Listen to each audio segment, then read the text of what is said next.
Naghahanap ba kayo ng masarap at bago makakainan? Dito sa pinuntahan ko sa may Barangay Rizal ay meron silang bago. At mapapasabi ka na lang na ay pwede pala yun. Na pwede palang ipalaman ang lechon belly sa masarap na banh mi bread. O mas kilala sa tinatawag na Vietnamese bread. Na pinalaman na ng masarap at napaka-crisping lechon belly. At sinamahan pa ng masarap at manamis-namis nilang atsara. At nilagyan pa ng kanilang masarap na special sauce ay talaga ka pag hindi masarap ibabalik ko pera mo. At dito nga sa unang kagat mo ay talaga naman lechon agad. At kaya naman talagang mai-enjoy mo yung pagkain nila dito at tapos talaga ang food trip cravings mo. Eto nga yung kanilang ipinagmamalaking signature rolls na meron kayong 4 na flavor na pwede nyong pagpilian. Tulad na lang netong dalawang in-order namin. Na yung isa ay mas kilala sa tawag na The Game Winner. Na meron ka ng banh mi bread o Vietnamese bread. Na pinalamanan ng 70 grams na lechon belly. Tapos bubuhusan ng masarap nilang lechon gravy ay talaga ka. At yung isa naman ay nilagyan ng topping sa atsara na kung tawagin naman nila ay pick and roll. Dito nga ay masasabi ko napakasulit ng pagkain nila. Dahil bukod sa hindi tinipid yung serving ay talaga namang napakasarap. At bukod pa doon ay sa presyo ay talaga namang napakasulit na sa halagang 179 pesos, eh panalo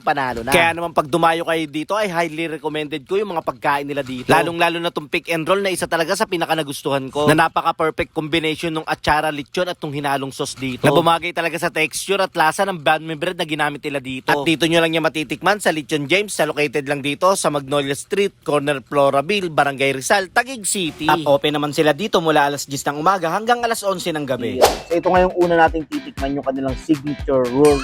Ito nga yung kanilang pick and rolls, mga boys. Grabe, tignan nyo naman, oh.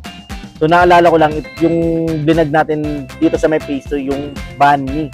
So ito yung ano nila, bread nila dito. Ito yung galing pang Vietnam, mga boys. Ayan.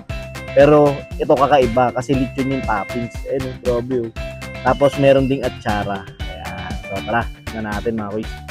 Maganda rito sa bread na to, siksik. Ayan, oh. Wow. Tignan natin. Okay? Parang hirap pa. Okay.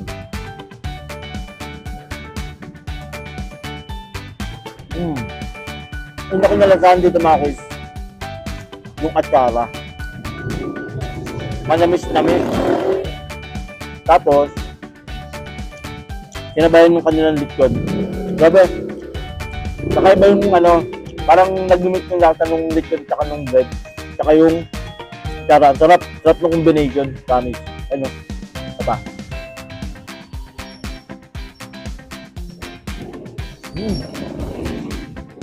Manamis-namis talaga. Sarap. Mga kuys, sa halagang 179 pesos. Napakasulit na neto. Diba? Malaman mo, lechon. Tapos yung bread mo, Vietnamese. Vietnam pa. Galing pang Vietnam. Yung banh mi. Sarap.